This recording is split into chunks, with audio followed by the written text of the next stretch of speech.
Hello guys, অনেকদিন পর তোমাদের সাথে একটা মিনি ব্লগ শেয়ার করছি।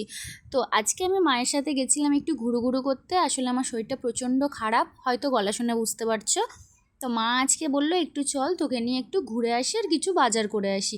তো সেই জন্য মায়ের সাথে আজকে বেরিয়েছিলাম স্টেশনে যাওয়ার উদ্দেশ্যে। আর ব্লগটা আমি করেছিলাম হচ্ছে রথের আগের দিন। তাহলে চলো বাড়ি থেকে বেরিয়ে রাস্তায় যেতে যেতে তোমাদের সাথে কথা হচ্ছে। আর এটা হচ্ছে সেই আমাদের ভিআইপি রোড, যেখানে সারা বছরই জল থাকে। তোমরা যারা আমার পুরনো ভিউয়ার্স তারা জানো যে আমি ব্লগে অনেকবার এই রাস্তাটা দেখিয়েছি আর বলেছি যে এখানে সারা বছরই জল থাকে, আর সেটা আজকে তোমাদের দেখিয়েও দিলাম।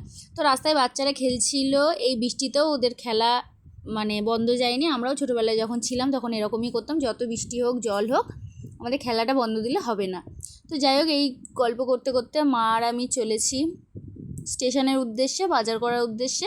আর যেহেতু আজকে রথের আগের দিন, দেখবো কোথায় কোথায় রথ বিক্রি হচ্ছে, আর আমি দেখবো যখন তোমাদেরকেও দেখাবো। তো তারপরে আমি ভ্যানে এসে বসেছিলাম, কিন্তু আমার তাড়া থাকলে কি হবে, কাকুর কোনো তাড়া নেই। কাকুর 4-5 না হলে কাকু ভ্যান ছাড়বে না। তো সেই জন্য মা আর আমি বসে বসে চিন্তা করছিলাম যে ভ্যানে প্যাসেঞ্জার কখন হবে। তারপর 15-20 মিনিট ওয়েট করার পর ভ্যানে 4জন প্যাসেঞ্জার হলো। দেন তারপরে কাকুর ভ্যান নিয়ে এগালো। আমরাও হাওয়া খেতে খেতে ওয়েদারের মজা নিতে নিতে স্টেশনের উদ্দেশ্যে চললাম। আরেকটা জিনিস তোমাদেরকে দেখাই, যারা আমার পুরনো ভিডিও দেখেছো তারা দেখেছো এই রাস্তাটার অবস্থা কি ছিল, আর এখন দেখো রাস্তাটা কত সুন্দর হয়েছে। যারা হেঁটে যাচ্ছে তাদেরও একটু সুবিধা হয়েছে, আর যারা ভ্যানে যায় তাদের তো খুবই সুবিধা হয়েছে, কারণ পেছনে বসলে খুব কষ্ট হয়। দেখো, তোমাদের সাথে গল্প করতে করতে চলে এলাম সুভাষগ্রাম স্টেশন। আর আজকে স্টেশনটা অন্য দিনের তুলনায় একটু বেশিই ভিড়। যেহেতু বললাম এটা রথের আগের দিন, তাই একটু বেশিই ভিড়, কারণ অনেকে রথ তারপরে পুজোর বাজার করতে এসছে। তো আমরাও গেছিলাম কিছুটা সেই কারণেই, না পুজোর বাজার নয়, তবে কিছু বাজার করার জন্যই গেছিলাম। তো যাই হোক, সুভাষগ্রাম স্টেশনের ওপরে দেখো কত সুন্দর বাজার বসেছে। আর যারা সুভাষগ্রামে থাকো তারা জানো সন্ধ্যের পর সুভাষগ্রাম স্টেশনে কত লোকের ভিড় বাড়ে। এরপর আমার শরীরটা ভালো না লাগার কারণে মা বললো একটু বসে নে, তারপরে নয় বাজার করব। তো এখানে বসে থাকতে থাকতে হঠাৎ দেখতে পেলাম 1 নম্বর প্ল্যাটফর্মে আমাদের যে নেতাজি সুভাষচন্দ্র বোসের স্ট্যাচুটা আছে তার বাইরেটা রথ বিক্রি হচ্ছে। তো আমি এই এক জায়গাতেই রথ বিক্রি হতে দেখেছি, আর জানি না কোথাও হচ্ছে কিনা, আমি আর দেখিনি।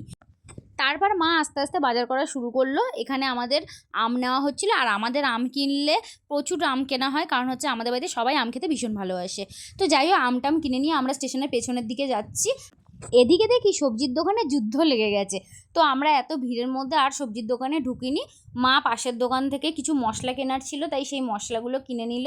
আর যেহেতু বললাম যেটা রথের আগের দিন, তো রথের দিন পাঁপড় খাবো না এরকম কি হয়, তো সেই জন্য আমিও কিছু পাঁপড় কিনে নিলাম। আসলে এক হাতে ব্যাগ আর এক হাতে ফোন নিয়ে ভালো করে আমি ভিডিও করতে পারছিলাম না।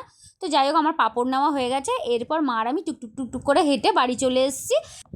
আমি আর রাস্তায় কোনো ক্লিপ নিয়ে একেবারে বাড়ি পৌঁছে গেছি। তো ভিডিওটা এখানেই শেষ করে দেবো। তোমাদের ভিডিওটা কেমন লাগলো তোমরা জানিও, অনেক দিন পর ব্লগ শেয়ার করেছি। তো ভালো লাগলে পেজটা ফলো, আর ইউটিউব থেকে দেখে থাকলে সাবস্ক্রাইব করে দিও। টাটা।